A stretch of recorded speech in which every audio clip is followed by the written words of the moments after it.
దయచేసి హెబ్రీయులకు రాసిన పత్రిక 13వ అధ్యాయము 7వ వచనం చదువుకుందాం శ్రద్ధగా. హెబ్రీయులకు రాసిన పత్రిక 13వ అధ్యాయము 7వ వచనం.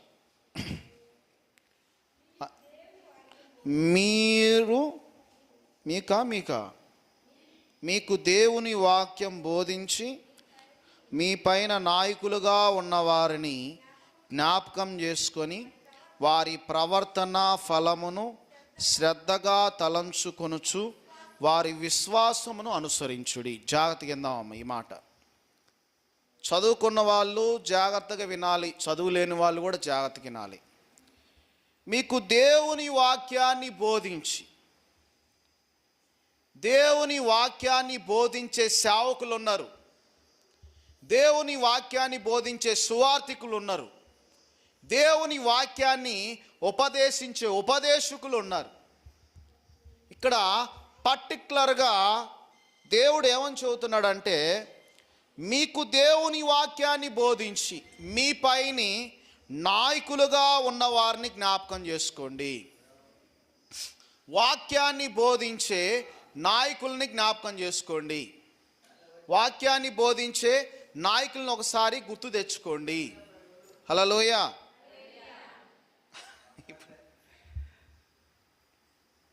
అయిపోయిందా? హల్లెలూయ. చెప్పానుగా ఫోన్లు, అందుకే నేను ఫంక్షన్ రోజు ఫోన్లు స్విచ్ ఆఫ్ చేసుకోండి చెప్పేవాడికి ఎంత కోపం వస్తుందో తెలుసా? మనకంటే అలవాటు అయిపోయింది. సేవకులకి వాక్యం చెప్పేటప్పుడు డిస్టర్బెన్స్ జరగకూడదు ఎక్కడ కూడా. అందుకని ఫోన్ స్విచ్ ఆఫ్ చేసుకోండి, శ్రద్ధగా వినండి అని. హల్లెలూయ. చివరికి ఏమంటారంటే పశాములోళ్ళు ఇంత మంచోళ్ళ అంటారు. అంటే మంచోళ్ళనా చెడ్డోళ్ళనా? ఇంత మంచోళ్ళని నేను ఎప్పుడు అనుకోలేదని అంటారు.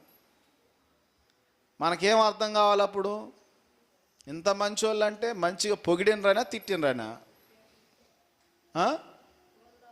తిట్టారనా పొగిడారనా? అది గుర్తుపెట్టుకోండి. హల్లెలూయ. సరే, శ్రద్ధగా విందాం. దేవుని వాక్యాన్ని బోధించే మీ పైన నాయకులుగా ఉన్నవారిని జ్ఞాపకం చేసుకోండి. మీకు ఎవరైతే దేవుని వాక్యాన్ని అందిస్తున్నారో, మీకు ఎవరైతే దేవుని వాక్యాన్ని బోధించే నాయకుడు కలిగి ఉన్నారో, ముందు వారిని జ్ఞాపకం చేసుకోమంటున్నాడు దేవుడు. అంతేకాదు వారి ప్రవర్తన ఫలమును శ్రద్ధగా తలంచుకొనొచ్చు. వాళ్ళు ఎలా ప్రవర్తిస్తున్నారు గుర్తుపెట్టుకోండి. ముందు వారిని జ్ఞాపకం తెలుసుకో. నీ నాయకుడు ఎలా ఉన్నాడు, వాళ్ళ ప్రవర్తన ఎలా ఉంది, వారి జీవితం ఎలా ఉంది. అంతేకాదు తర్వాత వారి విశ్వాసమును అనుసరించుడి. ఒక విశ్వాసి నేర్చుకోవాల్సింది ఎక్కడ అంటే కాపరి దగ్గర నుంచి. ఏ సంఘానికి వెళ్తున్నావో, ఏ సేవకుడి దగ్గరికి వెళ్తున్నావో, ముందు ఆ సేవకుడు ఎలా ఉన్నాడు, ఆ సేవకుడు ఏ విధంగా ప్రార్థన చేస్తున్నాడు, ఏ విధంగా వాక్యాన్ని బోధిస్తున్నాడు, ముందు నాయకుని గుర్తు తెచ్చుకోవాలి. నాయకుని గుర్తు తెచ్చుకొని శ్రద్ధగా వారు ఏ విధంగా జీవిస్తున్నారో, ఎలా ఉంటున్నారో, అంతేకాదు వారి విశ్వాసాన్ని అనుసరించుడి. హల్లెలూయ. విశ్వాసం అంటే కనబడనిది గుర్తుపెట్టుకోవాలి. విశ్వాసం అంటే కనబడంది. మీకు విశ్వాసం గురించి చెప్పాలి అని అంటే 12 సంవత్సరాల రక్తస్రావం కలిగినటువంటి స్త్రీ విశ్వసించింది. నమ్మటం వేరు. విశ్వాసం అంటే కనబడని ప్రక్రియ, కనబడదది. తన మనసులో అనుకుంది, యేసు ప్రభు వస్త్రపు చెంగు ముట్టుకుంటే నేను బాగుపడుతున్నాను అనుకుంది, అంతే. అది నిజమా అబద్ధమా అనేది మనం చెప్పలేము.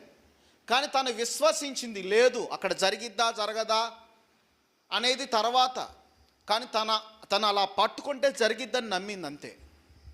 కానీ జరిగింది.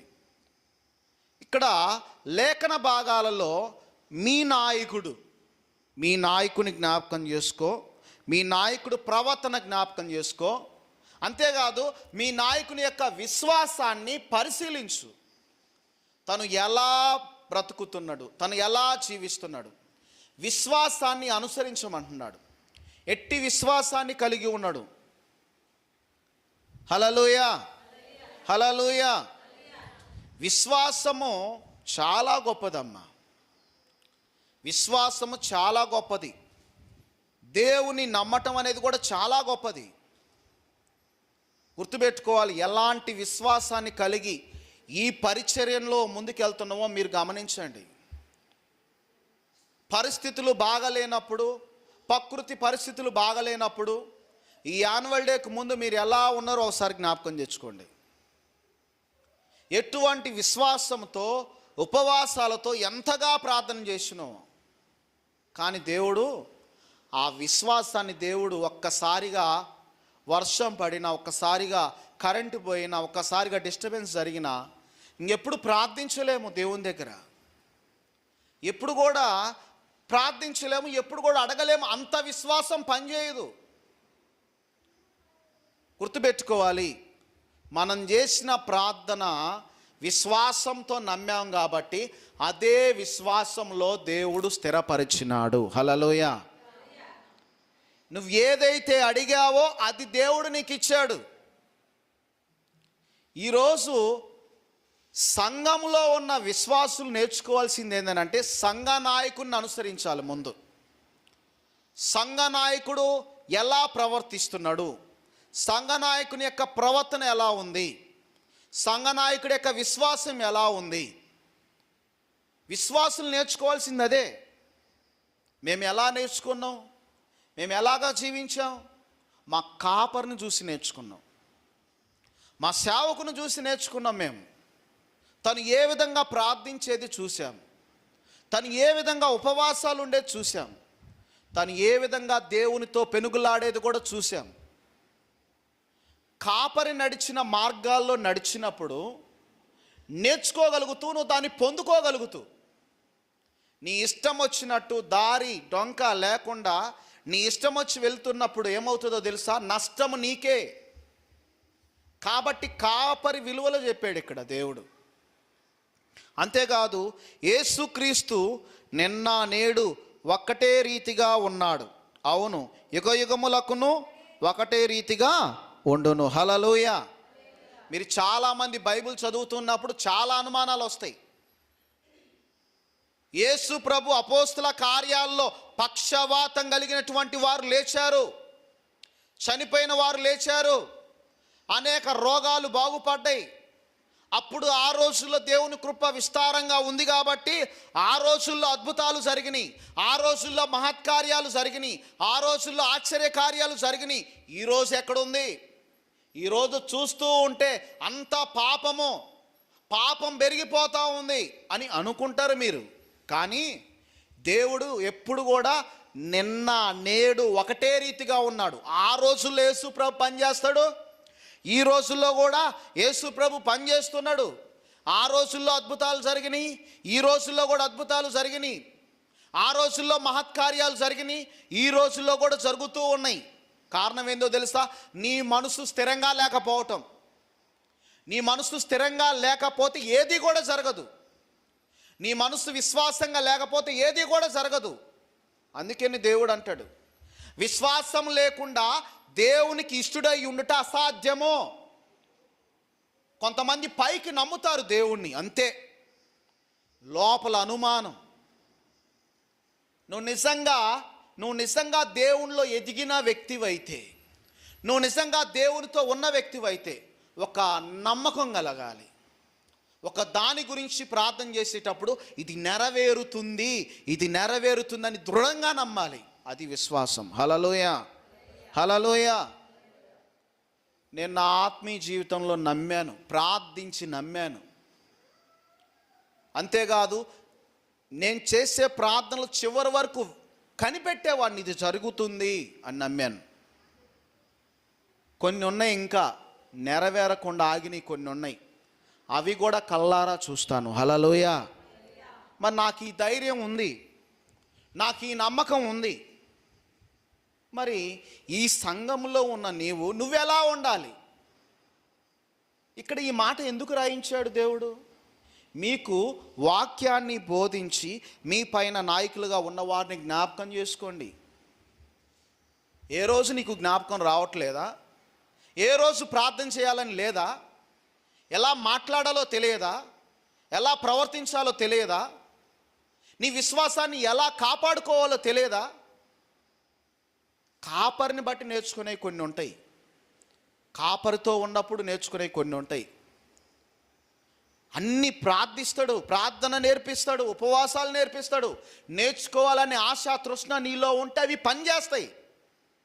ఆశ లేకపోతే ఎవరిని ఏమి చేయలేం.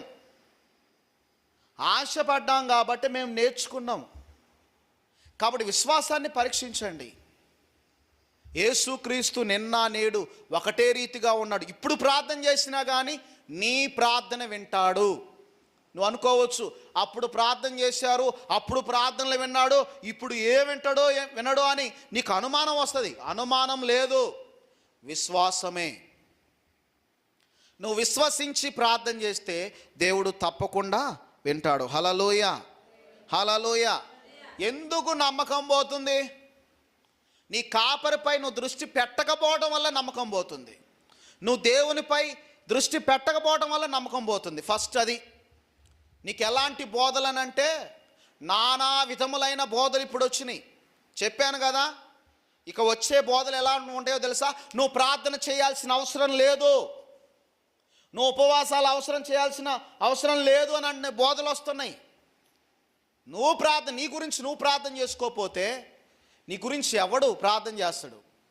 యేసుక్రీస్తు మాదిరి మనకు చూపించాడు, ప్రార్థన చేశాడు. ఆయన దేవుడై ఉండి కూడా పరలోకము నుంచి భూమి మీదకి వచ్చి మోకాళ్ళేసి ప్రార్థన చేశాడు. అంతకంటే గొప్పదానివి కాదు కదా నువ్వు, అంతకంటే గొప్పోడివి కాదు కదా నువ్వు. ఇప్పుడు వచ్చే బోధలు అలా ఉన్నాయి. ప్రార్థన చేయవలసిన అవసరం లేదు, నీ గురించి నీ కుటుంబం గురించి మేమందరం ఇక్కడ గుంపుగా ప్రార్థన చేస్తామనే మాటలు మీరు నమ్మొద్దు. హల్లెలూయ. స్పష్టంగా రాయించినటువంటి మాటలు. తర్వాత వచనం చదవండి. నానా విధములైన అన్య బోధల చేత తిప్పబడుకుడి, భోజన పదార్థములను బట్టి కాక కృపను బట్టియే హృదయమును స్థిరపరచుకునుట మంచిది. భోజనములను బట్టి ప్రవర్తించు వారికి ఏమీ ప్రయోజనము కలగదు. హల్లెలూయ. ఇలాంటి బోధలు వస్తున్నాయి, ఇలాంటి సేవకులు వస్తున్నారు. మీకేమనిపించిద్దనంటే వాస్తవాలు ఎవరు నమ్మరు, సత్యాన్ని చెప్తే ఎవరు నమ్మరు. అసత్యాలు చెప్పేటువంటి మాటలు, అవాస్తవాలు చెప్పేటువంటి మాటలు నమ్ముతారు. ఏమనుంది ఇక్కడ? నానా విధములైన అన్య బోధల చేత తిప్పబడుకుడి. నీ ఆత్మీయ జీవితాన్ని పాడు చేయడం కోసం అపవాదిగాడు ఎలాంటి పన్నాగాలైనా ఎలాంటి తంత్రాలైనా వాడుతున్నాడు. అవసరమైతే గలిబిలి చేసే సేవకులను కూడా వాడుతున్నాడు. సేవకుడిని సైతం కూడా మోసం చేస్తాడు అపవాదిగాడు. తెలుసా మీకు? అన్య బోధల చేత నానా రకాలైన బోధలు వచ్చేసి వీటి చేత నిన్ను ఏం చేస్తాడు? నీ ఆత్మీయ జీవితాన్ని పాడు చేయాలని వాడు సాతానుగాడు ఒక తంత్రం, ఒక కంకణం కట్టుకున్నాడు వాడు. ఎందుకు వాడు మన మీద కక్ష అంటే దేవుడు నిన్ను ప్రేమిస్తున్నాడు కాబట్టి. హల్లెలూయ. దేవుడు నిన్ను ప్రేమిస్తున్నాడు, నీ కుటుంబాన్ని ప్రేమిస్తున్నాడు కాబట్టి వాడు ఓరవలేకపోతున్నాడు అపవాదిగాడు. ఎప్పుడైతే దేవుడు నిన్ను ప్రేమిస్తూ ఉన్నప్పుడు అపవాదిగాడికి ద్వేషం కలిగిద్ది. ఎప్పుడైతే దేవుడు నిన్ను ప్రేమిస్తూ ఉన్నప్పుడు అపవాదిగాడికి అసూయ కలిగిద్ది. ఎందుకో తెలుసా? వీరిద్దరి మధ్యలో ఉన్న బంధం తెంచడం కోసం. ఇప్పుడు మీరు చూడండి, ఒక ఇంట్లో ఒక బిడ్డనే ప్రేమిస్తున్నారు అనుకోండి, ఒక ఇంట్లో 4 బిడ్డలు ఉన్నారు.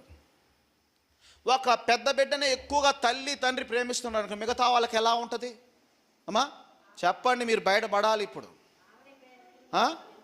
కొండల సట్లు అన్నీ ఎత్తేస్తారు కదా.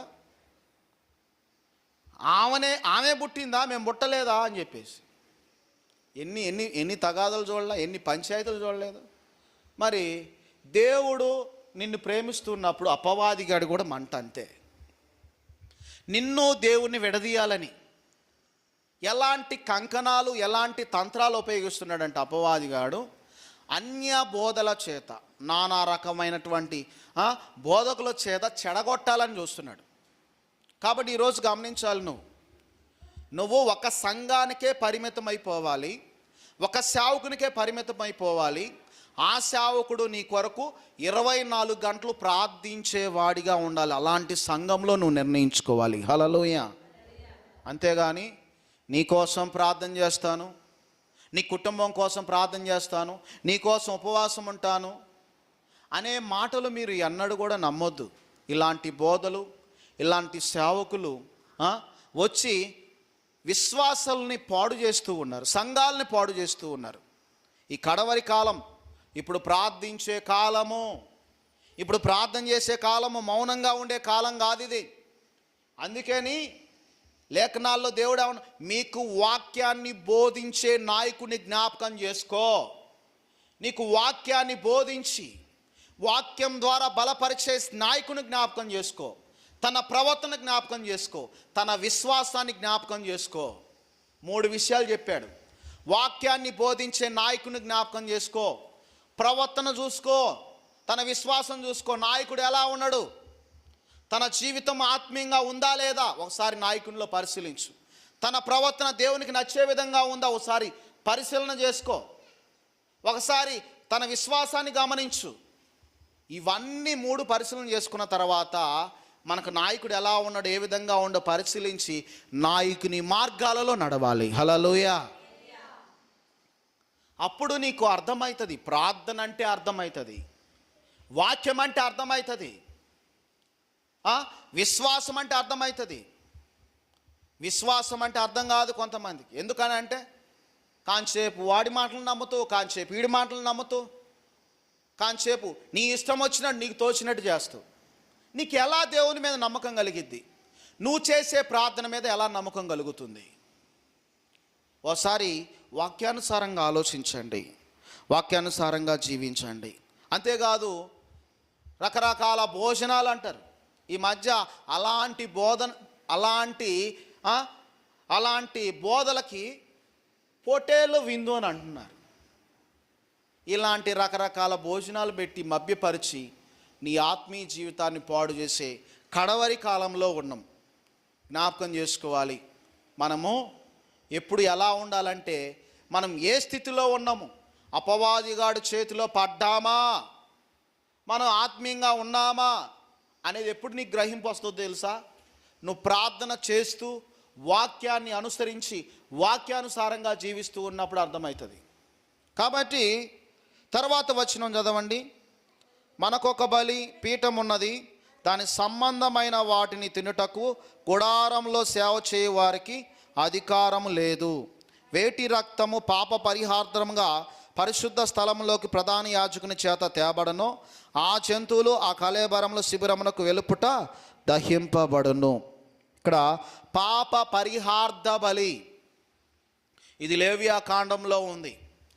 మన పాపాలకి బలులు అర్పించారు ఆ రోజుల్లో. పాత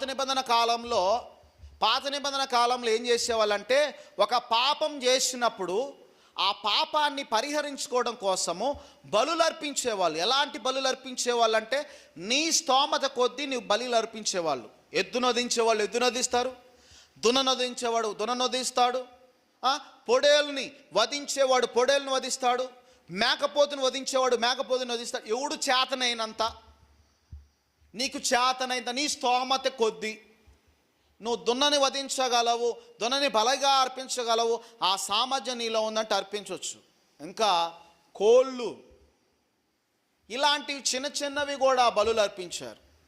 గుర్తుపెట్టుకోవాలి, నీ పాపానికి బలిగా యేసయ్య ఈ భూమి మీదకి వచ్చాడు.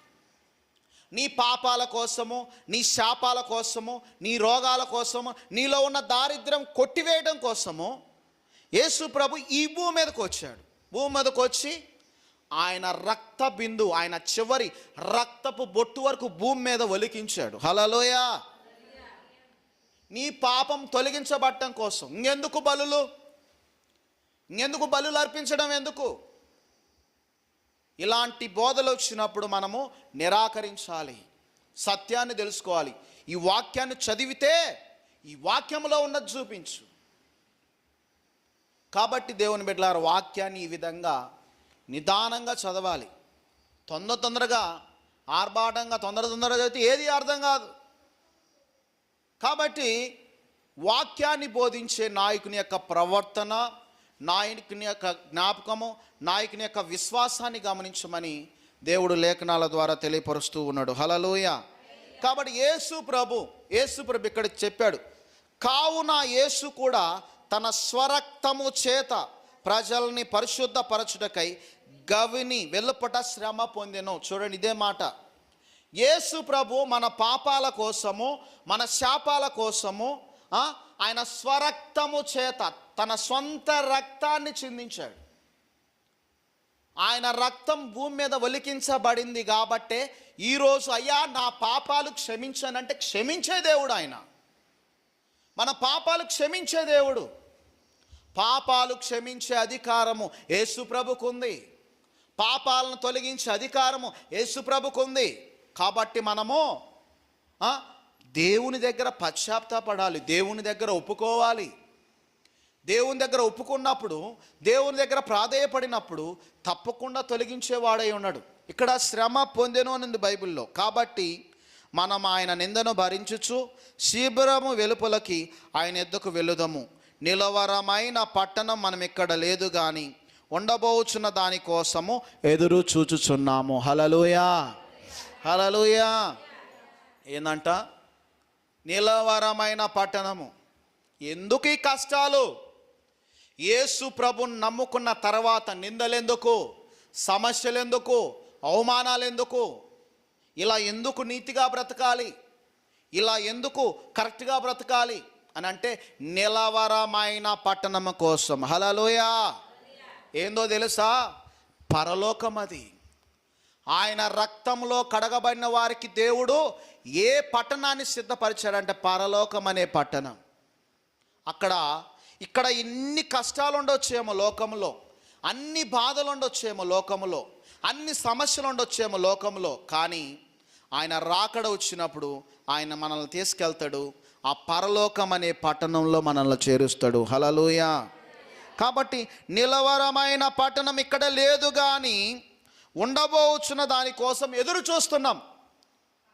దానికోసం ఎదురు చూపులు, దానికోసం నిరీక్షణ, దానికోసం అన్నీ మనకున్నవన్నీ సహనం అంతా అణుచుకుంటున్నాం. మన కోపాన్ని, మన ద్వేషాన్ని, మన క్రోధాన్ని అణుచుకొని దేవుడు ఎలాగైతే తగ్గించుకున్నాడో, దేవుడు ఏ విధంగా అయితే జీవించాడో ఒక మోడల్గా, ఒక మాదిరికరంగా ఆయన భూమి మీద చూపించి నేర్పించి వెళ్ళిపోయాడు. కాబట్టి మనము కూడా అలాగే ఆ జీవితాన్ని కలిగి ఉండాలి.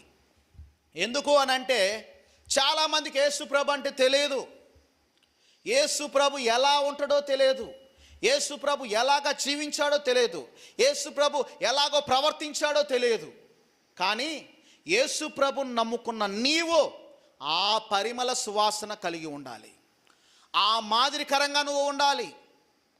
నిన్ను చూడగానే, నీ మాట చూడగానే, నీ ప్రవర్తన చూడగానే, నువ్వు చూపించే ప్రేమను చూడగానే యేసు ప్రభుని నమ్ముకున్న వారు ఇలా ఉంటారా అని వాళ్ళు ఆశ్చర్యపడాలి. హల్లెలూయా. ఇది క్రియల్లో చూపించాలి. నువ్వు క్రియల్లో చూపించేది. దేవుడు చూపించిన ప్రేమ, దేవుడు చూపించినటువంటి ఆ అన్ని విలువలు కావాలి అని అంటే ఎప్పుడు వస్తాయో తెలుసా? నువ్వు ప్రార్థించినప్పుడు ఆయనలాగా రూపాంతరము చెందబడతావు. హల్లెలూయా. ఇవి ప్రార్థించకపోతే పోయే రోగాలు కాదు ఇవి. కోపం, ఈ రోగం పోవాలంటే నువ్వు మోకాళ్ళ మీద ఉండాలి. ద్వేషము, క్రోధం, అసూయ ఇవన్నీ సావాలంటే ఎట్లా? నువ్వు ప్రార్థించి దేవుని వైపు చేతులు చాపి దేవుని అడుగుతూ ఉన్నప్పుడు అవన్నీ తీసేస్తాడు. రూపాంతరం చెందడం అంటే ఏందో తెలుసా? ప్రార్థన ద్వారా రూపాంతరం చెందబడాలి. ఇంకా ఇవి పనిచేస్తూ ఉన్నాయి అంటే నీలో నీ ఆత్మీయ జీవితాన్ని పాడు చేయటానికి. కాబట్టి అప్పుడప్పుడు అయ్యా రక్షణ అయితే పొందాను కానీ ప్రభు, నాలో పాత అలవాట్లు అలాగే ఉన్నాయి ప్రభు అని అప్పుడప్పుడు ఈ యొక్క హృదయం కోసము ఉపవాసం ఉండి కన్నీరు గాచి ప్రార్థన చేయాలి. ఉపవాసం ఉండాలి. ఈ రెండిటి ద్వారా విజయాలు నీకు ఉంటాయి. అంతేకాదు వాక్య ధ్యానము కూడా చేయాలి. దావీదు అంటాడు కదా, యెహోవా ధర్మశాస్త్రమునందు ఆనందించుచు దీవారాత్రులు దాన్ని ధ్యానించువాడు ధన్యుడు. ఒకసారి తీయండి, దావీదు కీర్తన తీయండి. ఇది ఇలాగే ఉంచండి. దావీదు కీర్తన తీయండి. మీరు ఎంత బాగా చదువుతున్నారో బైబిల్ తొందరగా తీయండి. బాగా రోజు చదివే వాళ్ళు అయితే ఫాస్ట్గా చదవాలి. ఇక్కడ కాదమ్మా, 2వ వచనం. యెహోవా ధర్మశాస్త్రమునందు ఆనందించుచు దీవారాత్రము దాన్ని ధ్యానించువాడు ధన్యుడు. అతడు నీటి కాలువల యోరను నాటబడినదై ఆకువాడక తన కాలమందు ఫలమిచ్చు చెట్టు వలె ఉండును. హల్లెలూయా. వాక్యాన్ని వినేవాడు, వాక్యాన్ని చదివేవాడు, వాక్యానుసారంగా జీవించేవాడు ఎలా ఉంటాడో తెలుసా? అతడు నీటి కాలువల యోరను నాటబడినదై. అంటే నీటి కాలువల మధ్యలో ఒక చెట్టు నాటినప్పుడు ఆ చెట్టు ఎలా ఉంటుందో మీరే చెప్తారు. ఎలా ఉంటుందో చెప్పండి. ఎండిపోయి ఉంటుందా, పచ్చగా ఉంటుందా? నీటి కాలువల దగ్గర నాటబడిన చెట్టు ఏ విధంగా ఉంటుంది? పచ్చగా ఉంటుంది. అంటే వాక్యాన్ని కలిగిన వ్యక్తి, వాక్యానుసారంగా జీవించే వ్యక్తి, వాక్యాన్ని పాటించే వ్యక్తి, వాక్యాన్ని చదివే వ్యక్తి నీటి కాలువల ఎవరబడిన నాటబడినదై తన ఆకు వాడక తన కాలమందు ఫలమిచ్చు చెట్టు వలె ఉండును. హల్లెలూయా. నీరు ఉన్న చెట్టు ఎప్పుడు పచ్చగా ఉంటుంది. ఆకు వాడక, ఆకులు రాలిపోక తన కాలమందు ఫలమిచ్చే చెట్టులాగా ఉంటుంది. ఇంకా ఏముంటాడో తెలుసా? అతడు చేయునదంతయు సఫలమగును. హల్లెలూయా. చేసేదంతా ఏమవుతుంది? సఫలమవటం అంటే ఏంది? అన్నీ కూడా అనుకున్నవి అనుకున్నట్టుగా జరుగుతాయి అని అర్థం. అతడు చేయునదంతయు, అతడు అనకాడ మీరు కూడా పెట్టుకోవచ్చు, ఆమె చేయునదంతయు సఫలపరచబడను. కాబట్టి ఈరోజు ప్రార్థన అవసరమే, ఉపవాసం అవసరమే, వాక్య ధ్యానం కూడా అవసరమే. కాబట్టి ఇక్కడ లేఖన భాగాల్లో దేవుడు సెలవిచ్చిన మాటను బట్టి వాక్యాన్ని అనుసరించాలి, వాక్యానుసారంగా జీవించాలి. ఇప్పుడు తీయండి ఎబ్రీలు రాసిన పత్రిక 13వ అధ్యాయము 15వ వచనం. కాబట్టి ఆయన ద్వారా మనము దేవునికి ఎల్లప్పుడూ స్తుతియాగము చేయుదము, అనగా ఆయన నామమును ఒప్పుకొనొచ్చు జీవ ఫలము అర్పించుదాం. హల్లెలూయా. ఏం చేయాలంట? ఎల్లప్పుడు స్తుతియాగము చేయాలి. స్తుతియాగము చేయటం అంటే దేవుణ్ణి ఎప్పుడు స్తుతించాలి, దేవుణ్ణి ఎప్పుడు స్తుతించాలి, దేవుణ్ణి ఎప్పుడు ప్రార్థించాలి. అందుకని దావీదు భక్తుడు అంటాడు, స్తుతియాగము చేయువాడు. కీర్తన 50వ అధ్యాయము 23వ వచనం. ఇది ఇలాగే ఉంచండి. కీర్తన 50వ అధ్యాయము 23వ వచనం. స్తుతియాగము అర్పించువాడు నన్ను మహిమపరచుచున్నాడు. నేను వానికి దేవుని రక్షణ కనపరచబడినట్లు వాడి మార్గము సిద్ధపరచుకొనెను. హల్లెలూయా. అందుకని దేవుని స్తుతించాలమ్మా. స్తుతించండి అంటే 5 నిమిషాలు స్తుతి స్తుతి స్తుతి అమ్మయాంగ జాల్యాను మలకొని ఉంటున్నారు. స్తుతించండి అంటే గదినంతసేపు స్తుతి స్తుతి స్తుతి అంటారు, మళ్ళీ మెలకొని ఉంటున్నారు. కేకలేయమంటే కేకలేస్తారు, గొడవాడమంటే గొడవాడతారు. కానీ ఇక్కడ స్తుతించడము ఎవరిని పొగిడినట్టంట? స్తుతియాగము చేయువాడు దేవుణ్ణి మహిమపరచుచున్నాడు. ఎవరిని పొగిడినట్టు? దేవుణ్ణి పొగిడినట్టు. ఎవరిని పొగిడినట్టు? దేవుణ్ణి పొగిడినట్టు. మీ పక్కన ఉన్న వాళ్ళని పొగిడారనుకోండి, ఏం చేస్తుందామె? బాగా పొగడ్తలకు ఉబ్యామైతే నీ కడుపు నిండా ఏదో ఒకటి నింపిద్ది కదా, అంతేనా?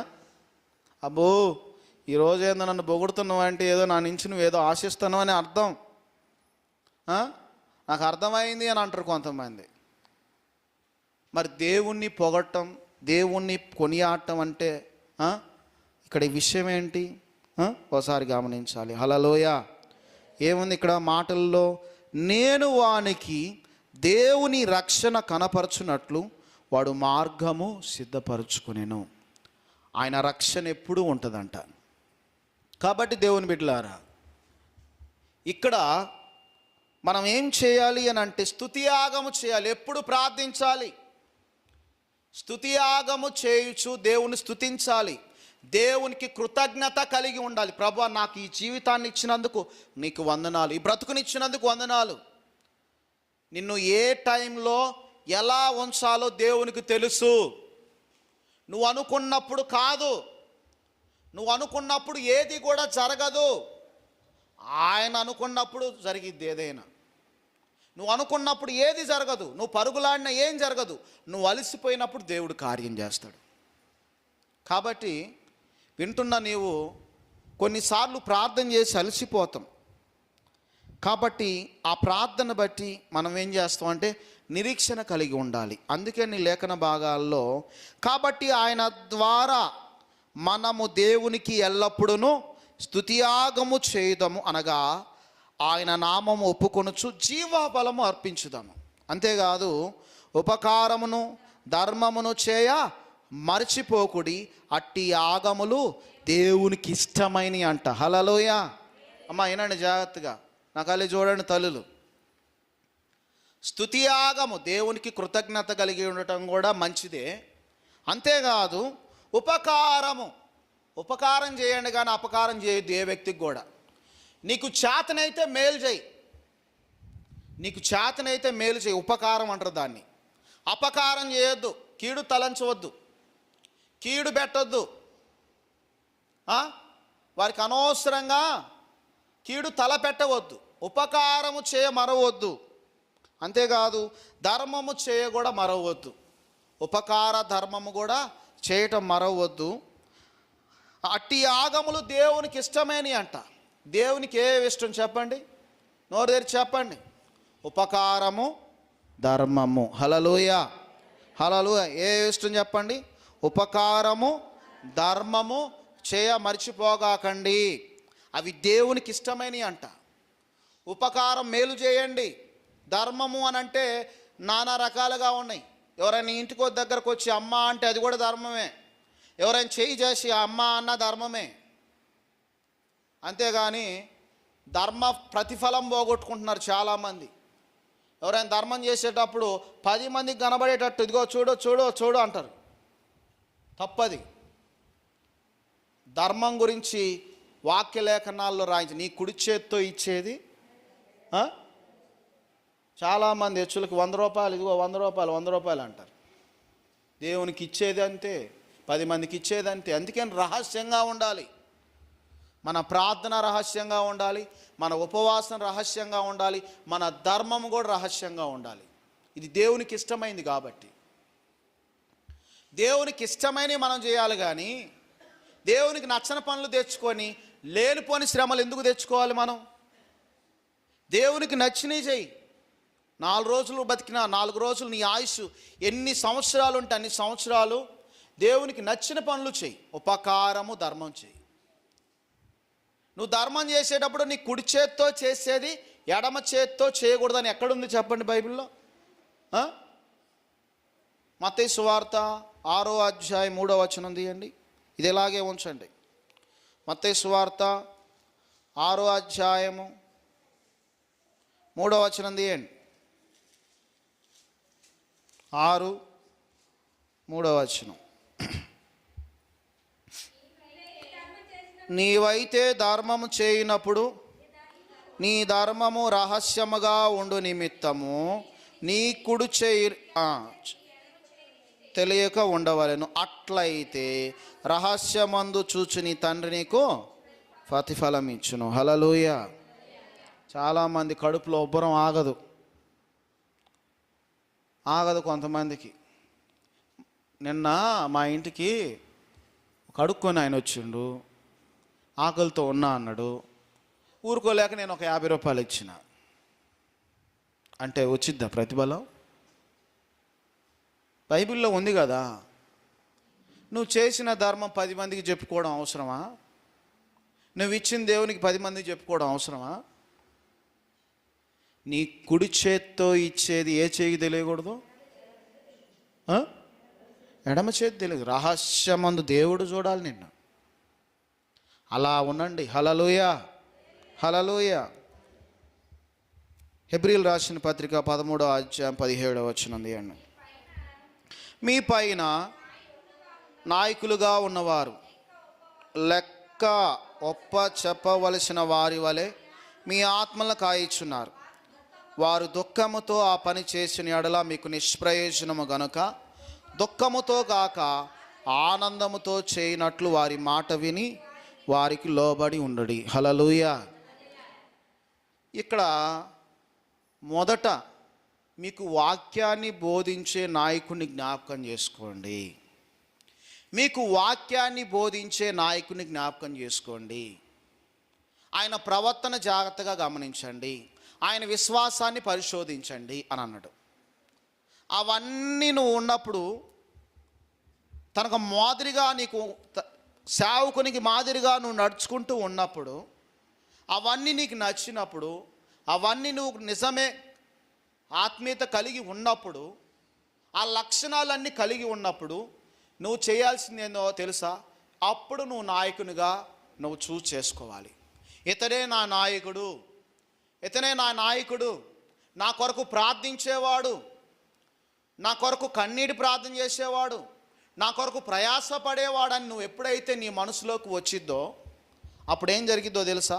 నీ పైన నాయకులుగా ఉన్నవారు లెక్క ఒప్పజెప్పవలసిన వారే మీ ఆత్మలో కాయిచున్నారు.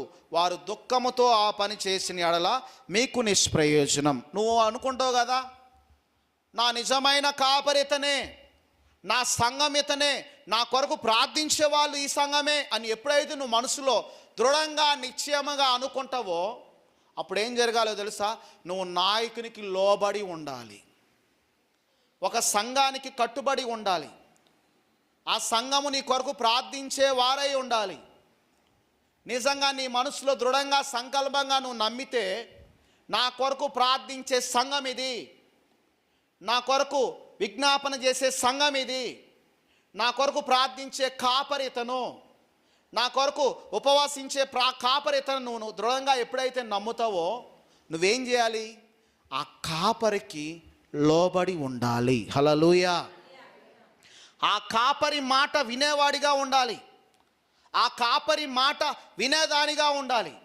అంతేగాని ఇవన్నీ నీకు కనబడుతూ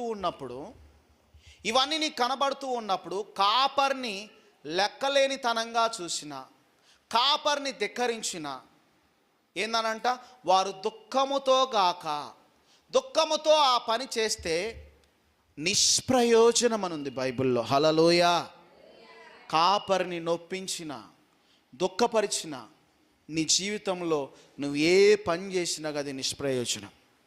ఇది బైబిల్లో ఉన్న మాట. ఇక్కడ ఎందుకు ఈ మాట రాయించాడు? వారు దుఃఖముతో ఆ పని చేసిన యెడల మీకు నిష్ప్రయోజనము. కాపరిని దుఃఖపరిచే పనులు చేయబాకండి, కాపరిని ఏడిపించే పనులు ఎప్పుడు చేయబాకండి, కాపరిని నొప్పి కలిగించే పనులు ఏ పనులు చేయబాకండి. నిన్ను చూసినప్పుడల్లా సంతోషపడాలి కాపరి. అబ్బా, సంఘంలో బాగా ఎదుగుతుందని సంతోషపడాలి, సంఘంలో బాగా ఎదుగుతుందని సంతోషపడాలి. కానీ కాపరి నిన్ను చూసినప్పుడల్లా దుఃఖపడకూడదు. వారు దుఃఖముతో గాక ఆ పని చేసిన యెడల, దుఃఖముతో ఆ పని చేసిన యెడల మీకు నిష్ప్రయోజనము గనుక దుఃఖముతో గాక ఆనందముతో చేయనట్లు. హల్లెలూయా. ఏదంట? ఆనందముతో చేయనట్లు వారి మాట విని వారికి లోబడి ఉండుడి. హల్లెలూయా. ఎవరి మాట వినాలి చెప్పండి? ఎవరి మాట వినాలి? ఎవరికి లోబడి ఉండాలి? మిమ్మల్ని చూసినప్పుడు మొన్న ఏడుపు వచ్చింది కదా, భయంకరమైన ఏడుపు వచ్చింది. ఇద్దరా పరిచర్యకి మిగిలే చివరికి.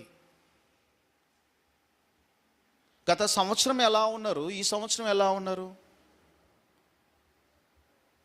గత సంవత్సరం ఎలా ఉన్నారు? 7 రోజులు మందిరాన్ని విడిచిపెట్టకుండా మందిరంలో ప్రార్థన చేస్తూ ఉన్నారు. ఈ సంవత్సరం ఎలా ఉన్నారు? రేపు ప్రార్థన కూడా ఈరోజు వచ్చిన దాఖలు లేవు. ఎలా ఇలాగైతే చెప్పండి? కొన్నిసార్లు కాపరి మీ గురించి బాధపడకూడదమ్మా. కొన్నిసార్లు కాపరి ఏ రోజు కూడా బాధపడకూడదు. సైదమ్మక్క జ్వరంతో రోజంతా ఉంది. ఆ రోజు అదంతా బాగు చేసింది. పేరు విమర్శించడం కాదులే కానీ ఇది మనం అందరం కలిసి చేసే పని. నేను ఉపవాసంలో ఉన్నాను, నేను కూడా కష్టపడుతున్నాను, నేను కూడా ప్రయాసపడుతున్నాను. ఈ ఫంక్షన్ ఎలా జరిగిద్దా అని ఒక పక్క ప్రార్థన, ఒక పక్క పరిచర్య. చూశారు కదా మీరు ఎలా కష్టపడుతున్నామో. సంఘములో మన సంఘం ఎలా ఉండాలి? నేను ఎన్నోసార్లు చెప్పాను. అపోస్తుల సంఘం అంటే ఎలా ఉండాలి? పేతురు సంఘం ఎలా ఉంది? అంత్యొక సంఘం ఎలా ఉంది? గుర్తుపెట్టుకోవాలి, ఇంకెప్పుడు రిపీట్ కావద్దు ఇలాంటి సంఘటనలు. హల్లెలూయా. రెండు చేతులే చెప్పండి, హల్లెలూయా. ఎప్పుడు కూడా మనం ఒక పనిని నిర్ణయించుకున్నప్పుడు కానీ ఎవరికైనా శ్రమ కలిగినప్పుడు అందరం కూడుకుందాం, అందరం కలిసి ప్రార్థన చేద్దాం. అలా ప్రార్థన చేస్తూ ఉన్నప్పుడు ఒకరి పట్ల ఒకరికి ప్రేమ కలుగుతుంది. ఒకరి కోసం ఒకరు ప్రార్థన చేసుకున్నప్పుడు ఒకరి పట్ల ఒకరు ప్రేమ. ఒకరి కష్టాల్లో నువ్వు కూడా పాలిభాగస్తురాలమైనట్టు. నీకు కష్టం వచ్చినప్పుడు మనం అందరం ప్రార్థన చేయటం, అప్పుడేంది? ఆ కష్టంలో నువ్వు భాగంగా ఉన్నట్టు అర్థం. ఎవరికైనా సమస్య వచ్చినప్పుడు వారి కొరకు ప్రార్థించడం, ఇదే కదా చేసింది సంఘం. ఎవరికి వాళ్ళే ఉన్నట్టుగా లేదే సంఘము. ప్రతిష్ట కానించి ప్రతిష్టలో బలంగా ఉంది ఐక్యత. డేవిడ్ పాస్టర్ వచ్చినప్పుడు బలంగా ఉంది.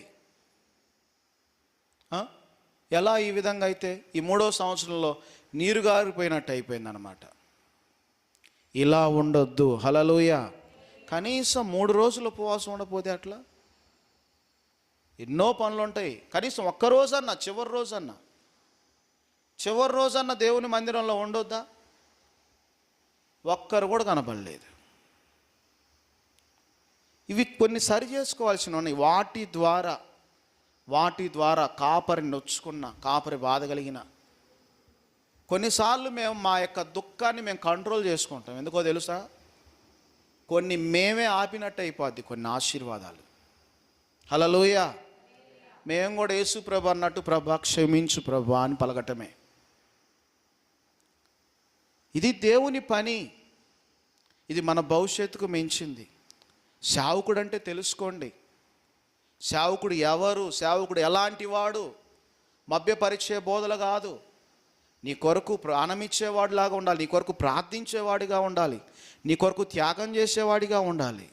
అందుకని ఇక్కడ మీకు దేవుని వాక్యాన్ని బోధించి, పైన చూడండి 7వ వచనం చూడండి. మీకు దేవుని వాక్యాన్ని బోధించి మీ నాయకులుగా ఉన్నవారిని జ్ఞాపకం చేసుకొని. హల్లెలూయా. నీ కాపరి ఎంత కష్టపడుతుండో చూడండి, నీ కాపరి ఎంత ప్రార్థన చేస్తున్నాడో చూడండి. అంతేకాదు వారి ప్రవర్తన ఫలమును శ్రద్ధగా, ఫలము అంటే ఒకటి ఇచ్చాడు, దాని కింద చదువుకుందాం. వారు అంతము వరకు నడుచుకునే రీతిని, అంటే వాళ్ళ చివరి వరకు ఎలా ఉన్నారు. హల్లెలూయా. అంతేకాదు వారి విశ్వాసమును అనుసరించుడి. హల్లెలూయా. అన్నిటికంటే విశ్వాసం గొప్పది. ఏమీ లేని చోట రక్తస్రావం కలిగినటువంటి స్త్రీ నమ్మింది చూసి, అది విశ్వాసం. నువ్వు అలా నమ్మి ప్రార్థన చేయి, నీకు రెండోసారి ఒక ధైర్యం వచ్చేసిద్ది. కొండనే పెగిలించా, చిన్నరాలనే ఉందని అంటాం. హల్లెలూయా. కొండనే పెగిలించాను, చిన్నరాలదేముంది అని అంటాం. కాబట్టి ఆ విధంగా దేవుని మార్గాల్లో నడుస్తూ దేవుని వైపు నడుతాం. దేవుడి ఈ మాటలు దీవించునుగాక. అందరూ మోకరించి